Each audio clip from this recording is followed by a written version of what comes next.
This is Brian Wilmers recording a lecture for pediatric nursing. This is family-centered care of the child during illness and hospitalization. So today we're going to be talking about caring for the family and the kid as a whole. So it's not just the patient is a pediatric patient. We really do have to look at that family and all the dynamics within there. So we'll look at some of the stressors and illnesses of hospitalization and the way that interacts with this population. We're going to look at interventions to try and help and minimize stress. We're going to look at interventions that minimize stress during loss of control, which is a big thing. And then we're also going to look at interventions that minimize fear of bodily injury, because believe it or not, kids are afraid of this. So stressors of the hospital. Think about all the weird things that you've probably gotten used to in your clinicals. But this is going to be the environment. It's loud, it's noisy, it's bright, it's always going. There's full of strangers that they don't know about. We sometimes pull them away from their loved ones. So there's separation, there's loss of control. They don't get to do what they want when they want. They don't always get their toys, they don't always get their things. There's risk for bodily injury. And by that, it's, yeah, of course, falling out of bed and going boom is a bad thing. But that bodily injury, think about some of the stuff and the pain that they go through related to procedures. And we talked about that in the previous discussion. IVs hurt. NGs can feel weird. Urinary catheters feel weird. We do things that can hurt or be painful or scary. And some things don't hurt, but like a cast saw, that can be really scary because it's high-pitched and it looks like a saw and it looks like it could cut your arm off. That's not how it works, and some of you know that. But kids don't always think that way. Kids will often think about things and relate to things which they already know. So if they've seen a construction saw that their parents might use, or their dad or mom might use when they're building something, that's what this looks like. And so if it can cut through a 2x4, it'll cut me. So they base their things off of their previous experiences. And if they're only a couple of years old, they might not have a ton of experiences. So, children often thrive on routine. They like having a routine bedtime, routine time to eat, time to play, all those different things. Especially think about those patients that might have autism, who really are focusing on a routine. And guess what? Let's put them into a unique place that's different than everything they've ever seen. They lose control, all those stimulus, and it's awful for them. So we try to minimize that as much as possible. Separation anxiety, we can't always do it. We never want to make the parents or the guardians the bad people. We don't want them holding down for procedures. We don't want them holding and having that kid question why, if you're my loved one and you're supposed to be protecting me, why are you the one doing all these nasty things to me? So oftentimes we will hold, but then after the procedure, then we let them go to the caregivers or the parents or whoever that kid wants to, and let them be the heroes. But realize, we sometimes take them away to do different things like that. Or sometimes the parents have got to work or handle things at home, and then the kids got to stay there in a crib by themselves overnight. So think about some of those different anxieties. Separation anxiety does happen in different phases. There's protest phase, so they cry and scream, they want their parents. They'll refuse attention for anybody else, and then they tend to be inconsolable at that point in time. They're having a meltdown at that point in time. So think about this and ways that we can mitigate this. So as we're doing this, next phase would be despair. So they just kind of stop crying, they just pull into themselves, and they go into a depression. They're not really interested in food or play. This kid's just kind of sad. He's just like, oh, well, doesn't really want anybody or anything, and is just depressed. So final is detachment, denial. I've seen kids that were kids become more interested in surroundings, play with others, and that's kind of nice. As the kids get older and stuff like that, they might detach from the parents in an effort to escape.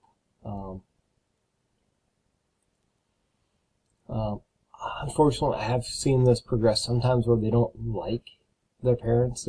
Sometimes I've seen kids so detached sometimes because they're used to being in their beds because parents didn't play with them or do anything with them, that to have somebody like a nurse or do something with them, it's too much. It's weird. It's why would you pick me up? Why would you hold me? Why would you do these things?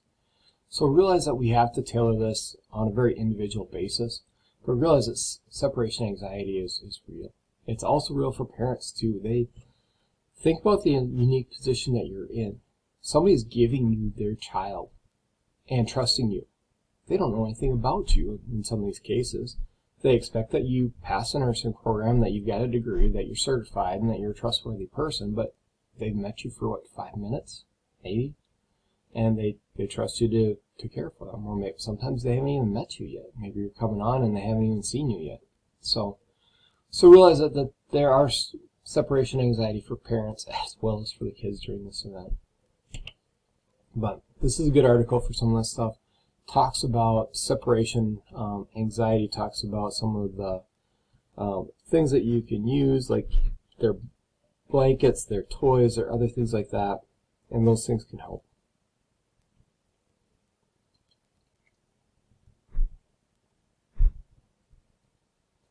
So loss of control is very real.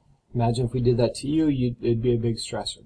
So with infants, of course, it's trust versus mistrust. Remember that from Erickson? So we're deviating from routine. They're trying to figure out if they can trust you. Are you going to care for them? Are you going to feed them? Are you going to change their diapers? They're trying to figure out if their parents will do that kind of stuff. And we can, unfortunately, impact this. Toddlers, why is their favorite word no? Because they're seeking autonomy. And so with this, they want to do it themselves. Think about the hospital setting, and we don't let them do a lot of things that they might want to do. And so we're going to see a lot of increase of, negativism. That's the fancy word for them saying no and trying to be autonomous, and tantrums because they're frustrated. So we also might see regressions. And so things that they used to be able to do, though they can regress and not do those anymore because of the stress of being in that hospital environment.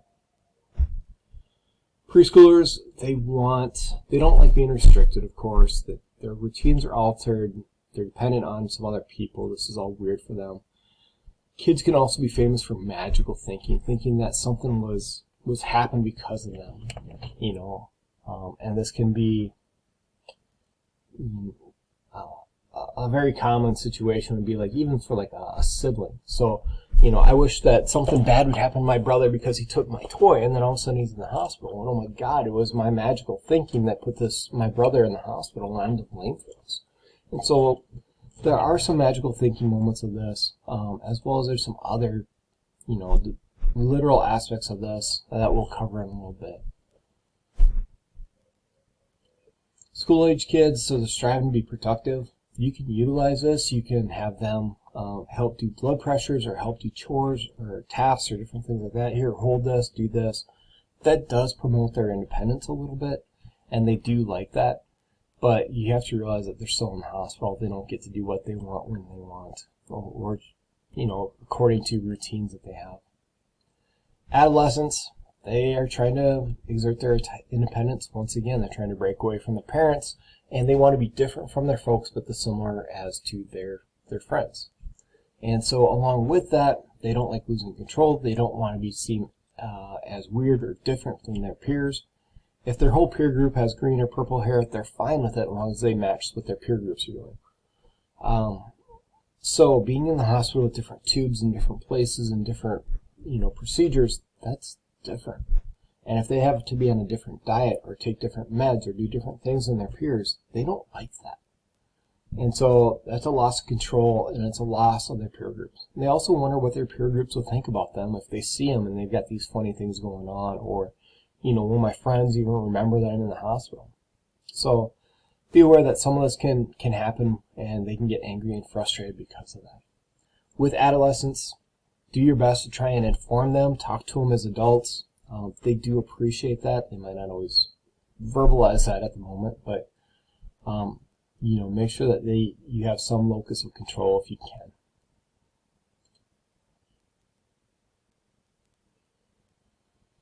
So there's lots of things that make kids more vulnerable to the stress of hospitalization. You can kind of look at this activity here and kind of look at some of those things. But what's the family like, what's their age, what's their development, what's their fit, what's their gender. All these things can impact how that they interact. So realize that this hospitalization is stressful on the family members and the patients, and try your best to make it positive. But like I said, this affects the whole family. So think about how this is going to impact the parents, and what's the stress, and what's the money, and what's the time, and what happens if they've got other siblings, and we had this trip planned, or we had this planned, or I got to work, otherwise I'll lose insurance. So it can be stressful on that. It can be stress on siblings because, of course, it's their sibling and they want somebody to play with, or they want this or that, or sometimes they get jealous because, he's been in the hospital, so now you got a new stuffed animal, and I didn't get a stuffed animal. So there could be some jealousy with that. We talked about magical thinking before. Extended family, kind of the same stuff that's stressful with that. Sometimes they want to know more and help more than what the family wants them to, so that can be interesting. Family friends can be very similar to extended family. Does the family want them to have information on this? Do they want help? Is this something that you can share? And so really be careful with these. Watch your HIPAA.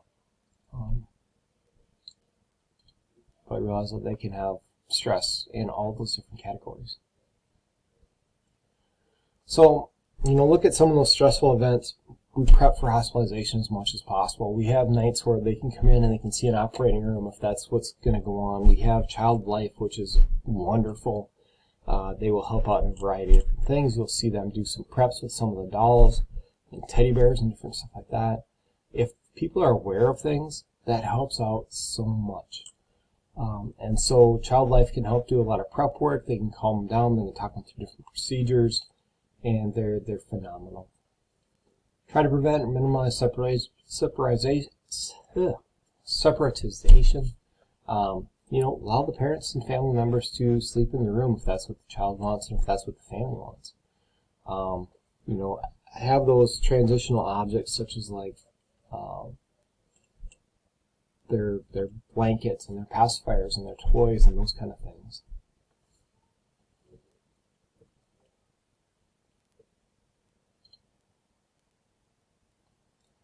Try to minimize that loss of control. Give them choices if they've got them. So be careful with kids because you can't put them into a situation of giving them choices that they don't necessarily have. Like, you have to do vital signs. So, but what you can do is you can phrase it, do you want me to check your heart first or your lungs first or your belly first? Does it really matter which one we do first? Not really. And so we can do all those and we can let them pick some of those things. Yes, we need to do all of them, so they don't have a choice about that. Because if you're like, can I take your vital signs now? Which is a common thing that we'll say to adults. But what happens if the kid says no? You always have to remember that. And so if the kid says, no, you can't do vital signs, are you going to do it anyways and just totally break that patient-nurse relationship and, take away any autonomy that they've got? Or are you going to listen to them and get in trouble because you're not doing your job? Neither one are fun. So it's much better to give them options that they have. Do you want to do this first or this first? We do have to do both. Try to get their cooperation as much as possible. We talked about atraumatic care. Let's not do that. Try to get them on a routine. So if you know their home routine, work with their family, their teachers on this kind of stuff, and see if we can get them into something that's, similar to home if possible. Try to get them to be as independent as much as possible. It's that whole, developmental stuff. So we're talking about toddlers, preschoolers, school agers, teenagers, all that stuff. Trying to prevent loss of control, increased independence, and we really try to do that across the spectrum of this. Preparation is also a huge thing. If you can explain things to them and they understand what's going on, that helps. Now that explanation is going to vary from like a 2-year-old of, we need to put a little straw in your arm to help your body drink. It can be that simple. Teenagers might want to see the catheter and do that kind of stuff. Maybe they'll walk through the procedures. School agers to work it out on a doll or something like that and show them and let them be kinesthetic and touch things. But really try and do some anticipatory preparation as much as possible. Minimize that fear of bodily injury. Everybody hurts. Pain is, something that they used to say that neonatals, infants didn't feel, which is bunk. But pain is something that nobody really likes. We want to help them. We want them to try and make these procedures as atraumatic as possible. Sometimes these kids have, maybe some irrational thoughts. Like, oh, if you take my blood, then don't I need that? Or what happens if you poke me with a needle, and how will I ever stop bleeding? I might leak out the rest of all my blood, and don't I need that? Band-Aids, honestly, are very positive. Some little kid wants a Band-Aid. Generally speaking, we want to give it to them and let them have it. We do have to watch for choking things, so be very careful on toddlers and infants, because if you poke their finger and then put a Band-Aid on and they suck on the Band-Aid, then you can choke on it. But realize that they do have some bodily injury stuff. Genitals, especially school-agers and stuff like that, they're taught that those are their private parts, and that's, nobody should touch that, and that's, that's great that we do that. But then you go and you do a Foley, you go and do a procedure, you do stuff that violates their independence. So realize that we have to work with this stuff, and we realize we have to really be good about, talking about it.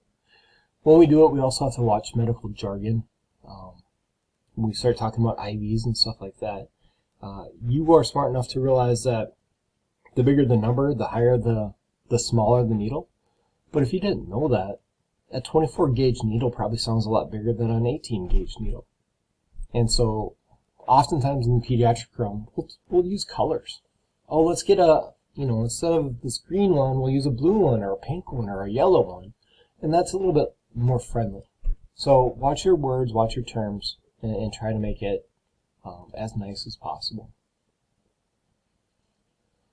We also want them to play. We want them to have activities for growth and development, and whether that's painting or going outside, or I know the castle is building a new play set, which is great. I love that, and it's going to be an adaptive play set, so people in wheelchairs can play, or people in wagons, and those kind of things.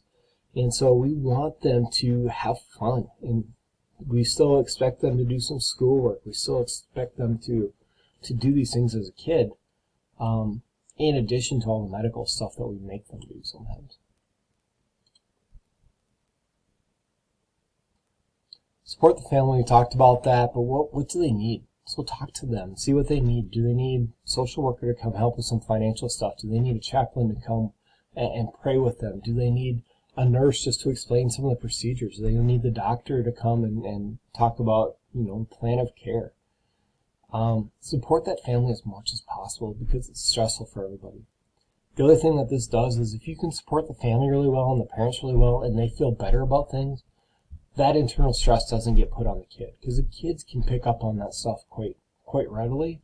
And so caring for the family is actually caring for the kid as well. Special situations, so think about all the different ways that this might be different. So an ICU stay versus a regular ped stay versus an inpatient, outpatient type of thing versus surgery. All those are different situations that they see different things.